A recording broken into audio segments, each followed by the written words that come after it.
함께 2장 15절부터 끝절까지 말씀입니다. 우리 한 목소리를 같이 봉독합니다. 이제 원하건대 너희는 오늘부터 이전 곧 여호와의 전에 돌이 위에 놓이지 아니하던 때를 기억하라.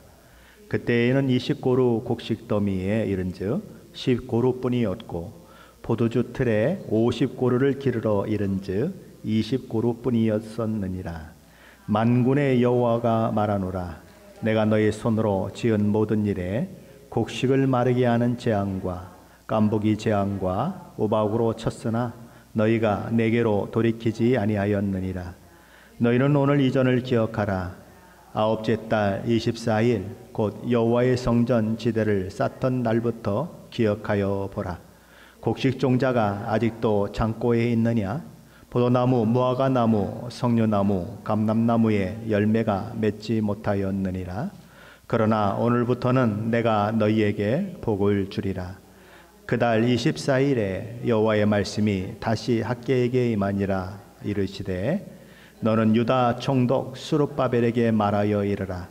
내가 하늘과 땅을 진동시킬 것이요 여러 왕국들의 보좌를 엎을 것이요 여러 나라의 세력을 멸할 것이요 그 병거들과 그 탄자를 엎드려 뜨리리니 말과 그 탄자가 각각 그의 동료의 칼에 엎드려지리라. 만군의 여호와가 말하노라.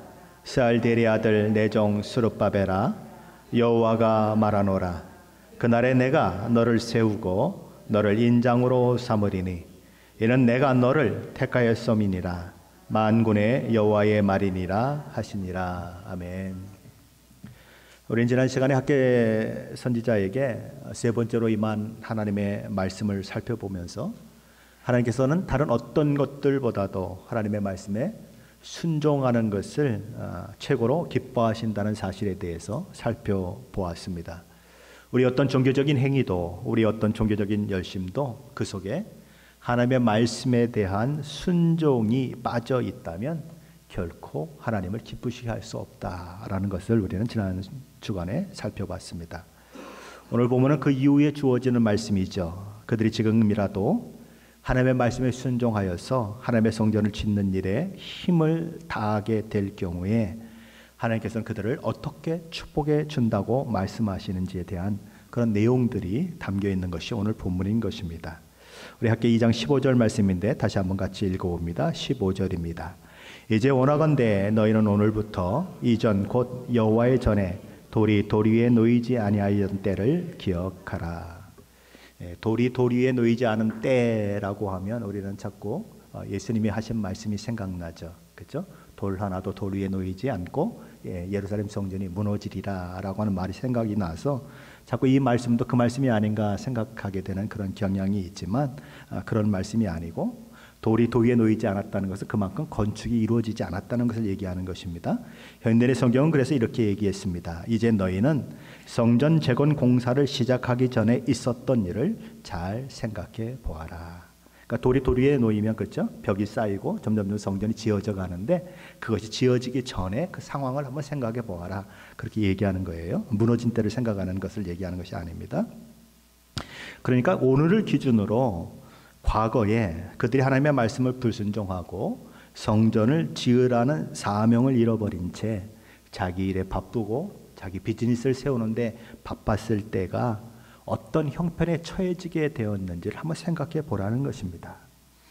오늘 이전에 이스라엘 백성들의 형편은 어떠했는가? 학개 2장 16절은 이렇게 얘기합니다. 그때에는 20고루 곡식 더미에 이른즉 10고루뿐이었고 포도즙 틀에 50고루를 기르러 이른즉 20고루뿐이었느니라. 무슨 말입니까? 수확을 하게 되면 20고루의 곡식 더미를 거둘 것으로 그렇게 생각을 했는데 실제 거둔 것은 반밖에 안 됐다. 포도즙 틀에서 50고루를 포도즙을 기를 것으로 그렇게 생각을 했는데 실제는 20고루밖에 되지 않았다. 그러니까 반도 채 미치지 못했다라는 거죠. 하나님의 성전을 지으라고 하는 하나님의 말씀을 거역하고 자기 집을 세우는 데 바빴고 자기 비즈니스를 세우는 데 바빴던 그 모습 속에 하나님께서는 그들로 하여금 그 모든 모습을 버리고 회개하고 돌이켜서 하나님의 말씀에 순종하도록 만들기 위해서 그들의 그 수확들이 그렇게 되도록 만드셨다는 것입니다. 쉽게 말하면 하나님이 회초리를 드셨다는 거죠. 그래서 학개 2장 17절 말씀은 뭐라고 얘기하는가 한번 같이 보십니다. 같이 읽습니다. 만군의 여호와가 말하노라. 내가 너희 손으로 지은 모든 일에 곡식을 마르게 하는 재앙과 깐부기 재앙과 우박으로 쳤으나 너희가 내게로 돌이키지 아니하였느니라. 곡식의 잎이 마르려면 어떤 일들이 일어나야 될까요? 가뭄, 그렇죠? 그리고 아주 더운 바람이 불거나 아니면 이게 줄기 같은 것을 벌레가 갉아먹거나 그러면 말라버리겠죠. 바로 그런 것들, 이 깐부기 재앙이라고 하는 것은 습이 많아가지고 곡식 알갱이에 곰팡이가 이렇게 끼게 되는 것입니다. 그러니까 곡식 알갱이에 곰팡이가 끼면 썩는다는 얘기 아닙니까? 그러니까 수확을 해야 하는데 그런 병충해들이 있음으로 인해서 결국 수확이 반도 안 되는 경우도 있고 반이 되는 경우도 있고 그렇게 됐다는 거죠. 그리고 우박도 내려졌다. 왜 그런가? 하나님께서 그것들을 통해서 회초리를 들으셔서 너희가 지금 잘못된 길을 가고 있다. 내가 순종하지 않고 있다. 너희가 사명을 잃어버리고 있다. 라고 이야기를 하셨다는 거죠. 그런데 문제는 이스라엘 공동체가 그럼에도 불구하고 완악해져서 돌이키지 않았다. 돌아온 자가 없었다는 것입니다. 왜 이런 일이 일어나고 있는지 깨닫는 자가 없었다는 거예요. 그것이 이스라엘 포로 공동체의 영적인 현 주소였다는 것입니다.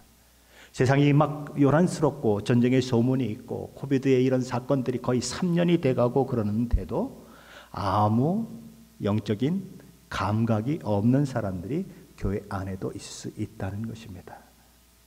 하나님께 회초리를 드셔도 전혀 생각이 없는 분들이 있을 수 있다는 거죠. 지금 이스라엘 백성들이 그랬다는 것입니다. 그래서 하나님께서는 학개 선지자를 보내고 스가랴 선지자를 보내서 다시 성전 건축에 나서라고 촉구하셨던 거죠. 그러면서 이제 하나님은 다시 한번 이스라엘 백성들에게 반복적으로 말씀하시는 것입니다. 너희가 성전을 건축하기 시작한 지금을 기준으로 해서 이전과 이후가 어떻게 달라지는지 보라고 다시 한번 말씀을 하시는데 그것이 학개서 2장 18절입니다. 너희는 오늘 이전을 기억하라. 아홉째 달 24일 곧 여호와의 성전 지대를 쌓던 날부터 기억하여 보라. 메시지의 초점은 오늘 이전과 오늘 이후를 기억하라는 것입니다. 하나님의 말씀에 불순종했을 때에 하나님의 말씀에 순종했을 때에 무엇이 달라지는가 보라는 거예요.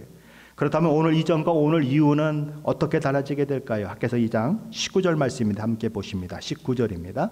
곡식 종자가 아직도 창고에 있느냐? 포도나무, 무화과나무, 석류나무, 감람나무에 열매가 맺지 못하였느니라. 그러나 오늘부터는 내가 너희에게 복을 주리라. 하나님이 이렇게 물으십니다. 아직 곡식 종자가 창고에 있느냐? 무엇을 강조하기 위한 물음이죠? 창고에 곡식 종자가 없다는 것을 강조하고자 하는 물음인 것입니다. 곡식 창고에 쌓여져 있어야 할 곡식 종자가 없다. 그뿐만 아니라 포도나무, 무화과나무, 석류나무, 감람나무의 열매도 맺히지 못했다. 언제 그랬다는 것입니까? 오늘 이전에 그랬다는 것입니다. 하나님 앞에 순종하기 이전에 하나님이 회초리를 드셨을 때에 그랬다는 거예요. 그러나 오늘 이후로는 다를 것이다 라고 하나님께서 선포하고 계신 것입니다. 왜 그렇죠? 왜냐하면 오늘 이후로는 하나님께서 그들을 기뻐하시고 그들에게 복을 주어서 모두 곡식 종자가 창고에 가득하게 할 것이고 또한 과일나무들이 풍성한 수확을 맺도록 하실 것이기 때문입니다. 그러나 오늘부터는 내가 너희에게 복을 주리라.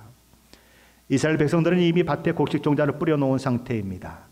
이른 비가 내리고 기경하고 거기에다 씨를 뿌려놓은 상태예요. 이제 겨울이 지나고 이제 봄이 가까워 오면서 이제 늦은 비를 기다리게 되겠죠. 하나님께서는 적당한 온도를 주시고 적당한 날씨를 주시고 적당한 늦은 비를 그들에게 허락하셔서 그들로 하여금 풍성한 그런 곡식을 거둘 수 있도록 하실 거예요. 이로 말미암아 그들은 30배, 60배, 100배 그렇게 곡식을 거두는 그 일들이 있게 될 것입니다. 그리고 그 일을 통해서 그들은 하나님의 말씀에 순종해서 성전 건축을 다시 시작한 그 이후와 그리고 불순종해서 그 일을 하지 않은 그 이전이 어떻게 다른지를 보게 될 것이라고 우리 하나님은 말씀하시는 것입니다. 확연히 다르게 보일 것이다. 그들은 성전을 다시 건축한 지 이제 3개월 반밖에 되지 않았습니다. 앞으로 약 4년 반은 더 지나야 그제서야 겨우 성전 건축이 완성이 되는 것입니다. 이제 3개월여 지났고 아직도 4년 반이 남았다면 성전이 완전히 건축될 때까지는 시간이 아직도 엄청나게 많은 거예요. 그렇죠? 4년 반에 비해서 3개월이라고 하는 것은 굉장히 짧은 그런 기간이 아니겠습니까? 그런데 하나님께서는 그들이 성전 건축을 다시 시작하는 것이 너무 마음에 기쁘셔서 이제 시작한 지 3개월밖에 안 됐는데 그들에게 축복을 미리 주시는데 어떤 축복을 주시는가? 성전을 이미 다 완성했을 때에 그들에게 주어야 할 축복을 미리 땡겨서 주신다는 것입니다. 그게 뭐냐면 바로 그게 하나님의 마음이라는 거예요. 하나님은 저와 여러분이 하나님의 복을 누리는 것을 기뻐하시는 분이시지 저와 여러분에게 여러 가지 어려움이 생기는 것을 기뻐하시는 분이 아니시라는 것입니다. 할 수 없이 저와 여러분이 돌아서기 위해서 회초리를 드시는 분이시지만 돌아섰을 때에 그렇게 아직도 4년 반이나 남았는데 3개월밖에 지나지 않는 성전 건축을 완전히 다 완성된 것처럼 그렇게 생각하시고 복의 복을 쏟아 부어 주시는 분, 바로 그것이 하나님이시라는 것이지요. 주전 520년 9월 24일 바로 이런 약속의 말씀을 주신 그날에 하나님께서는 유다 총독 스룹바벨을 향해서 메시지를 또한 함께 주셨습니다. 학개서에는 총 4개의 하나님의 메시지가 기록되고 있습니다. 첫 번째 메시지는 이제 이 스룹바벨 총독과 그 다음에 이스라엘의 대제사장이었던 여호수아에게 주어졌던 그런 메시지였죠. 그리고 이제 그를 따르는 또 이스라엘 백성들에게도 주셨던 말씀이었는데 네 번째 메시지는 오직 유다 총독인 스룹바벨에게만 주어지고 있습니다. 학개선지의 첫 번째 메시지는 백성을 불러 모으고 성전을 건축하라고 독려하는 그런 메시지였습니다. 그리고 마지막 네 번째 메시지에서는 하나님께서 하늘과 땅을 뒤흔들어 세상을 멸하실 것이라는 사실과 스룹바벨을 하나님의 인장반지로 사용하실 것에 대한 그런 약속의 내용을 전달하고 계십니다. 자, 그렇다면 하나님께서 스룹바벨에게 주셨던 네 번째 메시지 중에서 첫째 메시지, 그에게 주셨던 첫째 메시지가 무엇인지 한번 보겠습니다. 학개서 2장 21절과 22절인데 21절 말씀 우리 함께 보겠습니다. 21절입니다. 너는 유다 총독 스룹바벨에게 말하여 이르라. 내가 하늘과 땅을 진동시킬 것이요. 여기 내가 하늘과 땅을 진동시킬 것이라고 하는 표현은 하나님의 날, 하나님께서 특별히 어떤 날, 그때 하나님의 심판이 임하거나 아니면 마지막 때를 가리킬 때에 그 하나님의 날, 하나님의 날이 이르렀다라고 할 때에 종종 나타나는 그런 표현입니다. 이사야서 13장에 보면 바벨론 제국에 대한 멸망의 내용을 담고 있는데 이사야서 13장 13절은 이렇게 기록하고 있습니다. 그러므로 나 만군의 여호와가 분하여 맹렬히 노하는 날에 하늘을 진동시키며 땅을 흔들어 그 자리에서 떠나게 하리라. 누가 멸망하는 것을 가리키고 얘기합니까? 바벨론이 멸망하는 사건을 가리켜서 그렇게 이야기하고 있다는 것입니다. 요엘서에서도 여호와의 심판의 날이, 심판의 골짜기에 임할 하나님의 진노의 날이 이렇게 묘사되고 있습니다. 요엘서 3장 16절 상반절 말씀입니다. 여호와께서 시온에게 부르짖고 예루살렘에서 목소리를 내시리니 하늘과 땅이 진동하리로다. 자, 히브리서 저자는 우리가 상속받은 영원한 하나님의 나라는 진동하지 않는 영원한 나라임을 선포하면서 히브리서 12장 26절 27절에서 이런 말씀을 하고 있는데 제가 현대인의 성경을 한번 읽어보겠습니다. 그때에는 그분의 음성으로 땅을 뒤흔들었지만 이제는 그분이 이런 약속을 하셨습니다. 내가 한 번 더 땅뿐만 아니라 하늘까지 뒤흔들어 놓겠다. 그런데 한 번 더라는 말씀은 흔들리지 않는 것들을 그대로 남기기 위해서 흔들리는 것들, 곧 창조된 것들을 모두 없애버리는 것을 가리킵니다. 하나님께서 마지막 시대에 흔들릴 것들은 다 없애버리고 새 하늘과 새 땅, 새로운 것들을 만드시겠다라고 얘기하는 것입니다. 그래서 28절은 이렇게 말씀하시는 것입니다. 우리는 흔들리지 않는 나라를 받았으니 감사하며 경건하고 두려운 마음으로 하나님을 섬겨 그분을 기쁘게 해 드립시다. 예수 믿고 구원받고 하나님의 자녀가 되고 하나님의 나라 백성이 되면 흔들리지 않는 나라를 소유한 자가 된다. 땅도 흔들리고 하늘도 흔들리고 진동하는데 전혀 거기와 상관없는 자들이 된다라고 얘기하는 것입니다. 요한계시록 21장에도 그 얘기가 나오죠. 요한계시록 21장 1절입니다. 또 내가 새 하늘과 새 땅을 보니 처음 하늘과 처음 땅이 없어졌고 바다도 거기 있지 아니하더라. 그러므로 내가 하늘과 땅을 진동시킬 것이라 라고 하는 이 학개서 2장 21절의 말씀은 마지막 시대에 하나님께서 창조 세계를 우주적인 진동으로 흔드시는 것을 가리키는 표현입니다. 우리 주님이 재림하시면 온 세상이 그렇게 될 것이고 심판이 행해질 것이다. 그래서 학개서 2장 22절은 이런 말씀을 하고 있는 거죠. 우리 22절 말씀인데 함께 읽어봅니다. 22절입니다.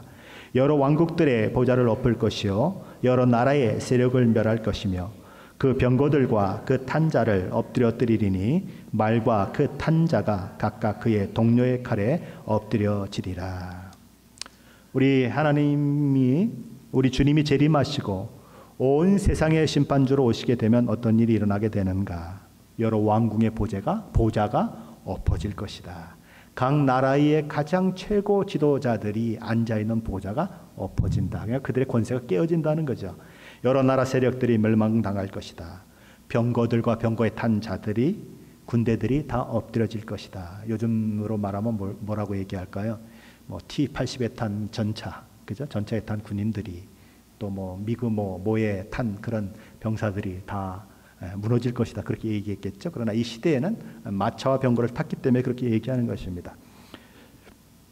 바로 그렇게 이 미래적인 그 마지막 시대에 있을 일들을 하나님께서는 이 총독 스룹바벨에게 전달하게 하신 것이 바로 첫째 메시지인 것입니다. 그러면 둘째 메시지는 뭐냐면 하나님이 그를 인장 반지로 삼으시겠다는 거예요. 우리 23절 말씀인데 한번 같이 읽어봅니다. 23절입니다. 만군의 여호와가 말하노라. 스알디엘의 아들 내 종 스룹바벨아, 여호와가 말하노라. 그날에 내가 너를 세우고 너를 인장으로 삼으리니 이는 내가 너를 택하였음이니라. 만군의 여호와의 말이니라 하니라. 성경에는 왕의 인장 반지와 관련된 이야기들이 몇 가지 나와 있습니다. 우리가 잘 알고 있는 사람 중에 한 사람이 요셉이라고 하는 사람이죠. 그죠? 애굽의 왕 바로 앞에 불려나온 요셉은 바로 왕의 꾼 꿈을 해석하게 되죠.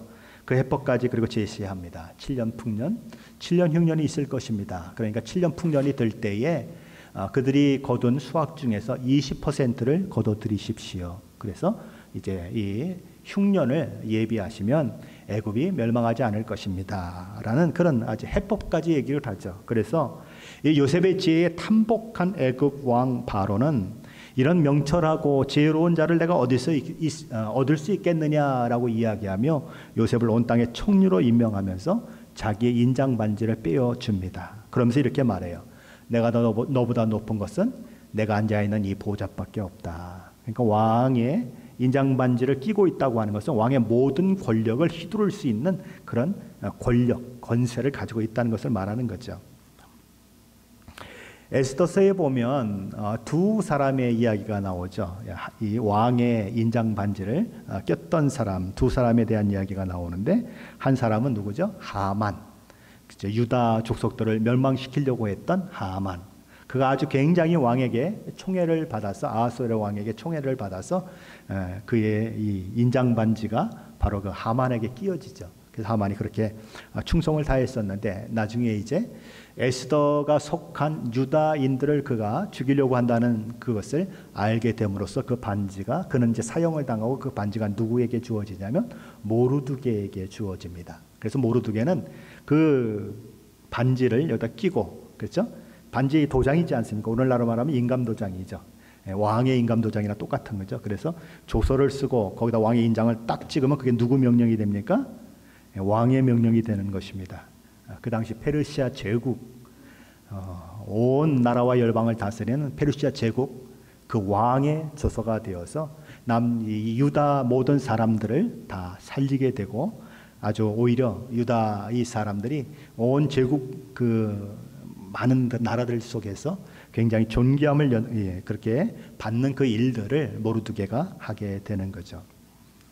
자, 그런데 오늘 이 스룹바벨에게 이야기한 이 인장 반지의 이야기는 조금 다른 것입니다. 어떻게 다를까요?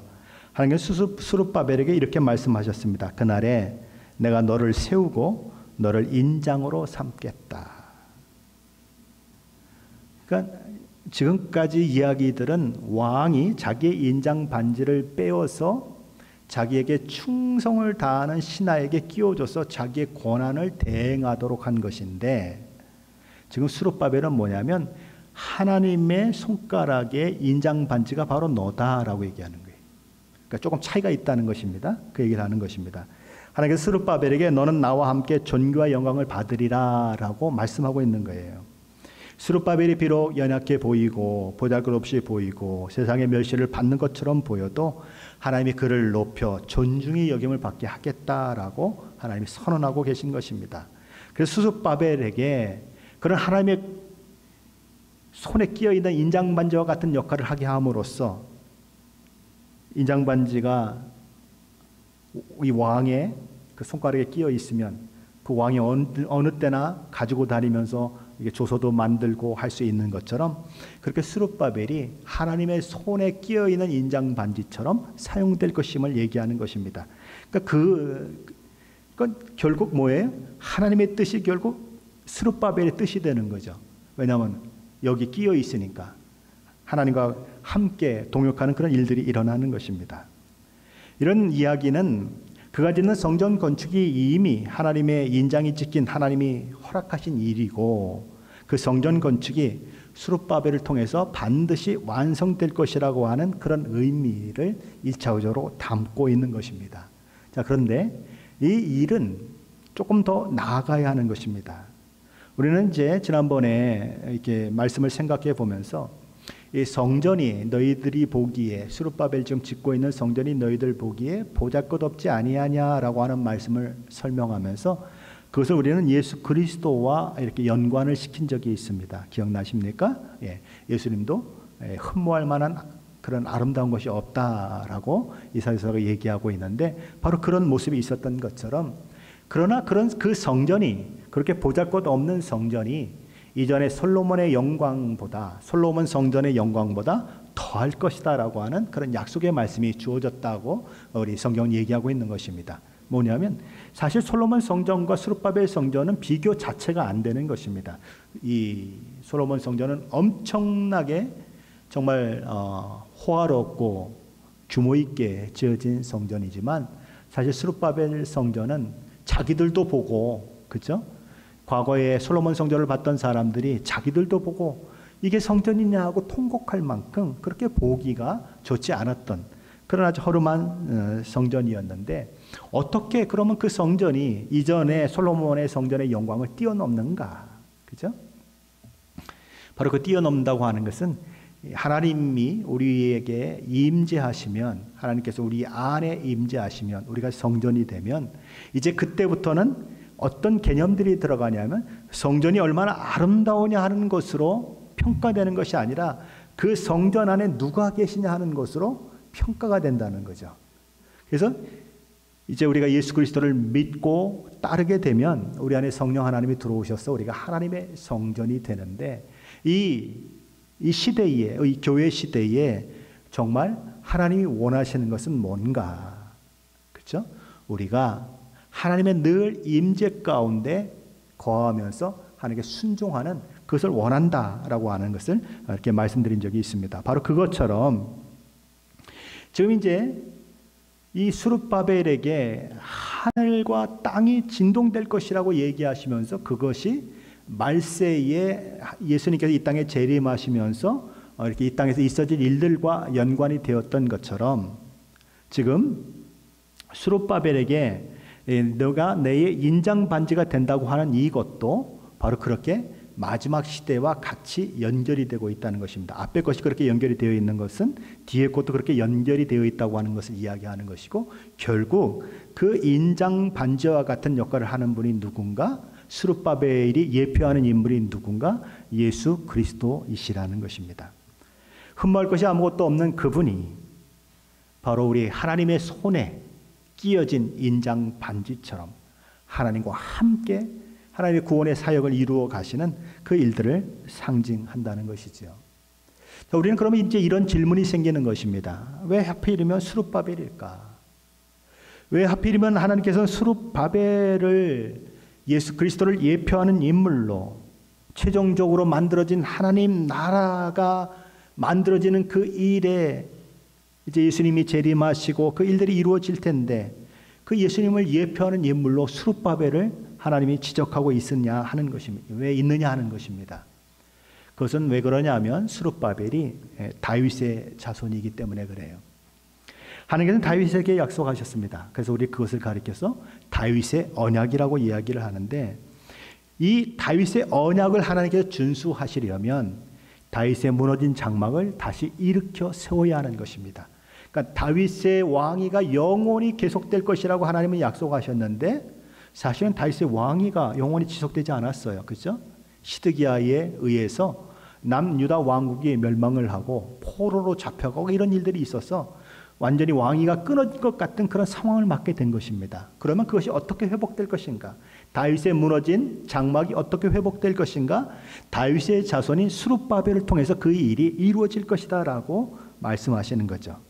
하나님께서 이미 약속하신 것처럼 다윗의 후손을 통해서 세상을 통치할 메시아가 오실 것을 약속하고 계셨는데, 바로 그것이 다윗의 자손인 스룹바벨의 그 계보를 통해서 계속 이어질 것을 말씀하고 계신 것입니다. 그것이 어디에 나타납니까? 마태복음 1장에 나타납니다. 우리 마태복음 1장을 한번 가볼까요? 마태복음 1장은 아브라함과 다윗의 자손 예수 그리스도의 계보라라고 하는 말로 시작되는데, 우리 마태복음 1장입니다.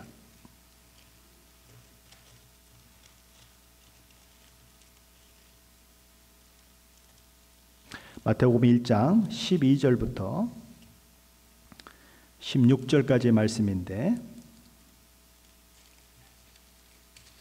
마태복음 1장 12절부터 16절까지 말씀 우리 한 목소리로 같이 봉독합니다. 바벨론으로 사로잡혀간 후에 여고냐는 스알디엘을 낳고, 스알디엘은 스룹바벨을 낳고, 스룹바벨은 아비웃을 낳고, 아비웃은 엘리야김을 낳고, 엘리야김은 아소르를 낳고, 아소르는 사독을 낳고, 사독은 아킴을 낳고, 아킴은 엘리웃을 낳고, 엘리웃은 엘르아사를 낳고, 엘르아살은 mat단을 낳고, mat단은 야곱을 낳고, 야곱은 마리아의 남편 요셉을 낳았으니 마리아에게서 그리스도라 칭하는 예수가 나시니라. 위에는 보면 누구라고 되어 있죠? 스알디엘의 아들 스룹바벨을 낳고, 또 그가 누구를 낳고 그가 누구를 낳고 하다가 누가 낳았다고요? 그리스도라 칭하는 예수가 나시니라. 이렇게 되는 것입니다. 바로 스룹바벨이 여기서 그렇게 하나님의 놀라운 축복에, 그리고 예수 그리스도를 예표하는 인물로 나타나는 이유는 그가 다윗의 자손이고 그를 통하여 예수 그리스도가 오실 것이기 때문에 그렇습니다. 예수 그리스도가 오시면 영원히 왕위가 진행되는 거죠. 다윗의 자손 예수 그리스도를 통해서 영원한 왕이신, 그죠? 예수 그리스도를 통해서 왕위가 계속되는, 다윗의 언약이 지속되는 그 일들이 이루어지게 되는 것입니다. 스룹바벨과 이스라엘 백성들은 학개 선지자와 스가랴 선지자를 통해서 전달된 그 하나님의 말씀을 따라서 어려움과 역경 속에서 희생을 감수하는 순종으로 성전을 재건축하기 시작했습니다. 하나님께서는 그들을 굉장히 기뻐하셨고 성전 재건을 시작하기 전과 후를 완전히 다르게 만들어 주겠다고 약속하십니다. 성전 재건을 시작하기 전의 삶은 이것도 없고 저것도 없고 여기도 비었고 저기도 비었고 라고 하는 삶이었어요. 그런데 이제 그 삶이 이것도 있고 저것도 있고 이것도 가득 찼고 저것도 가득 찼다라고 이야기하는 삶으로 바꿔주겠다라고 말씀하시는 것입니다.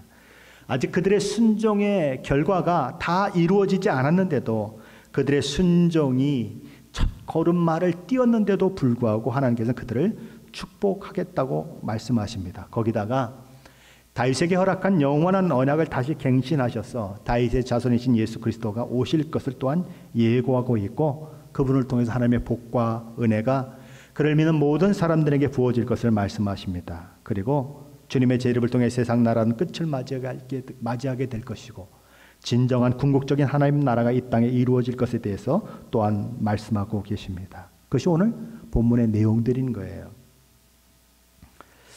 하나님 나라와 영광을 위해서 헌신하는 것은 저와 여러분에게 어떤 마음을 갖게 합니까? 종종 하나님을 위해서 내가 헌신한다고 하는 것이 내가 시간을 드리고 또 돈을 또 이렇게 헌금을 드리고 또 여러 가지 많은 일들을 한다고 하는 것이 혹시 손해본다는 느낌을 가지신 분들 있으십니까? 근데 오늘 본문은 얘기합니다. 손해보는 것이 아니라 하나님의 복을 누리는 길이다. 우리는 하나님 앞에 헌신하면 개인적인 희생이 요구된다라고 생각하는 것입니다. 그런 경향이 있지만 실제로 순종하는 자에게 부어진 하나님의 축복은 우리의 작은 희생, 우리의 작은 헌신에 비해서 넘치고 또 넘친다고 오늘 본문은 이야기하고 있는 것입니다. 그런 의미에서 하나님께 드린 우리의 헌신에 비해서 하나님께서 주신 은혜와 복이 너무 크고 너무 놀랍기 때문에 사실은 우리는 하나님 앞에 내가 하나님 앞에 헌신했습니다. 내가 하나님 앞에 희생했습니다. 얘기할 수 없다는 거예요. 우리의 작은 헌신은 헌신이라고 이야기할 수도 없다는 것입니다. 왜요? 우리가 드린 것보다 30배, 60배, 100배로 갚아주시는데 이건 완전히 논하는 장사잖아요. 그렇죠? 그러니까 내가 헌신했다고 얘기할 수도 없다는 거예요. 왜냐하면 주님이 베풀어 주신 그 은혜에 비하면 나의 헌신은 요만큼밖에 안 했는데 하나님은 이만큼을 주셨다는 거죠. 우리 주님 마가복음 10장 29절 30절에서 이렇게 말씀하십니다. 제가 공동번역 성경으로 한번 읽어보겠습니다. 예수께서는 이렇게 말씀하셨다. 나는 분명히 말한다. 누구든지 나를 위하여 또 복음을 위하여 집이나 형제나 자매나 어머니나 아버지나 자녀나 토지를 버린 사람은 현세에서 받게도 받겠지만 집과 형제와 자매와 어머니와 자녀와 토지의 축복도 100배나 받을 것이며 내세에서는 영원한 생명을 얻을 것이다. 하나님 앞에 희생한 것 몇 배로 갚아주시겠다고요? 100배로 갚아주시겠다. 그리고 내세에서는 영원한 생명을 얻을 것이다. 예수님은 작은 소자에게 내 이름으로 냉수 한 그릇 대접한 것도 결코 상을 잃어버리지 않겠다. 내가 상을 주는 것을 잃어버리지 않겠다. 반드시 상을 주겠다라고 말씀하십니다. 우리 주님은 어떤 분이신가? 우리 하나님은 어떤 분이신가? 우리의 작은 헌신을 기뻐하시고 큰 상으로 갚으시는 분이시다. 저 여러분이 드린 것보다 엄청나게 큰 복을 부어주시는 분이시다. 오늘 말씀을 통해서 저와 여러분은 작은 헌신을 기쁘게 하시기를 바랍니다.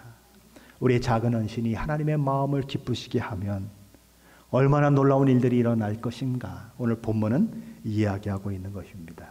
그러니 저와 여러분의 작은 희생, 작은 헌신으로 하나님의 마음을 기쁘시게 하고 하나님이 주시는 모든 복과 은혜를 몇 배나 100배나 받아 누리시는 저와 여러분이 되시기를 예수 그리스도의 이름으로 간절히 축원합니다.